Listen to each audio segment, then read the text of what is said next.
Assalamualaikum warahmatullahi wabarakatuh.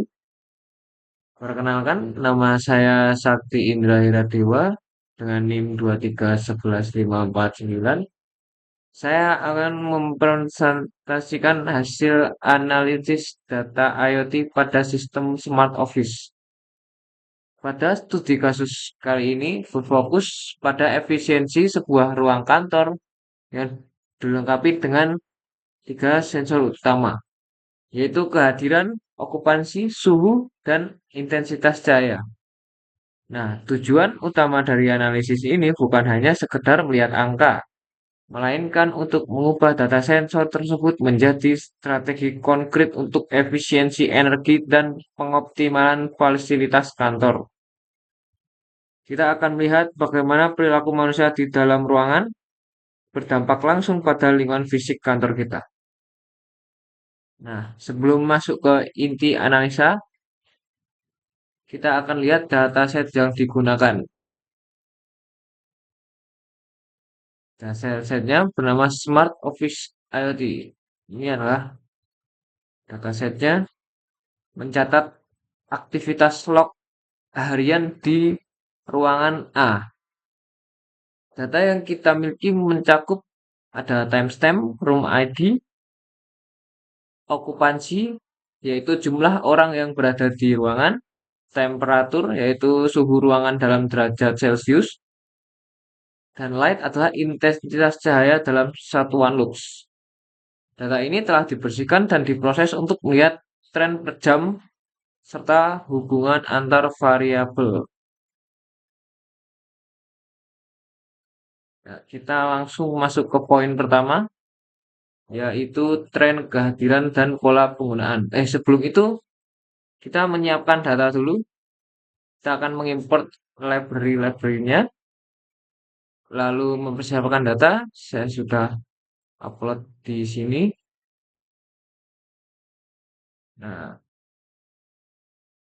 lalu mengkonversi kolom stem ke tipe data type agar mudah diolah berdasarkan waktu. Lalu bagian A yaitu tren kehadiran dan pola pengguna. Nah, ini adalah codingannya. Nah, ini adalah tren rata-rata eh, kehadiran pengguna per jam.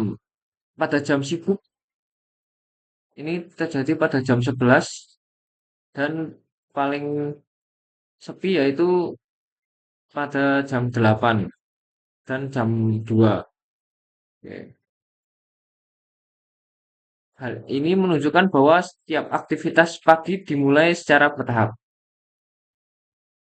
dan ruangan cenderung memuncak kepadatannya menjelang tengah hari dan kembali meningkat di sore hari.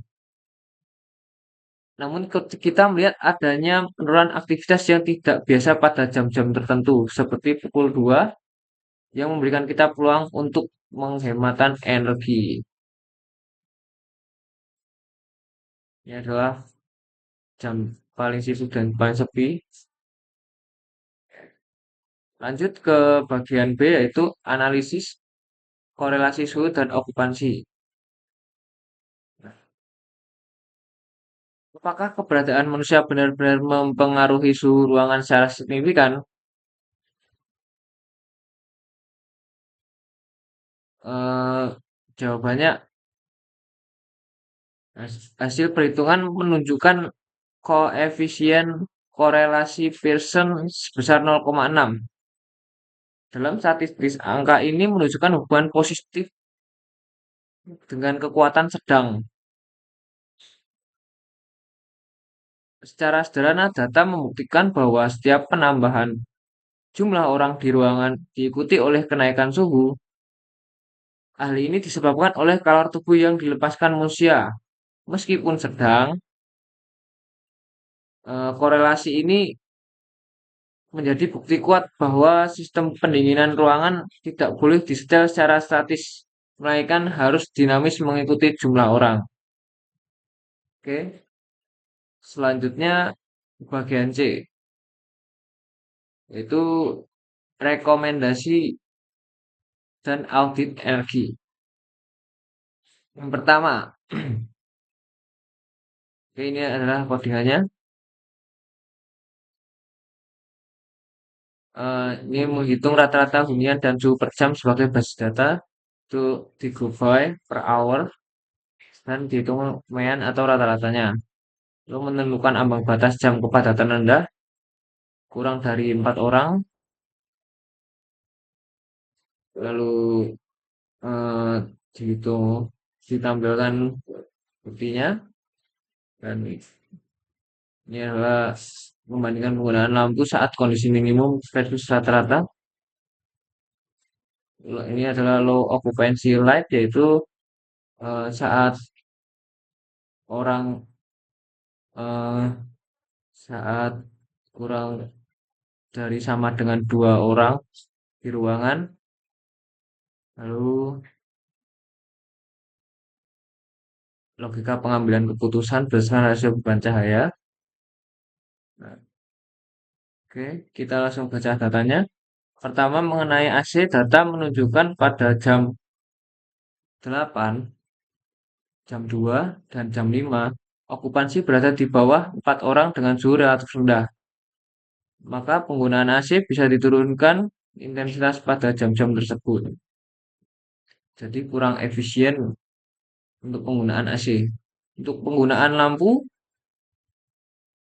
rata-rata cahaya saat ruangan hampir kosong atau kurang dari sama dengan 2 orang masih di angka 430 lux, sangat mendekati rata-rata keseluruhan yaitu 510 lux. Jadi kesimpulannya sistem lampu ini tidak efisien. Lampu tetap menyala terang benderang meskipun hampir tidak ada orang di dalam ruangan.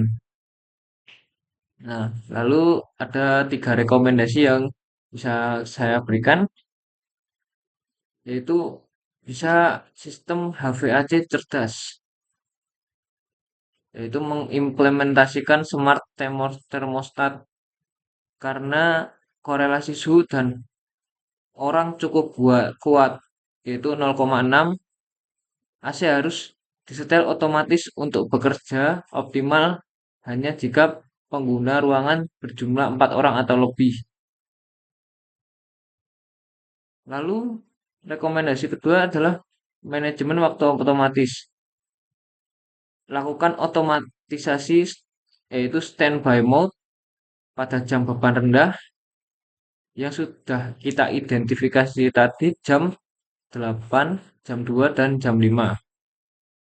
Nah, yang ketiga yaitu integrasi sensor IoT baru.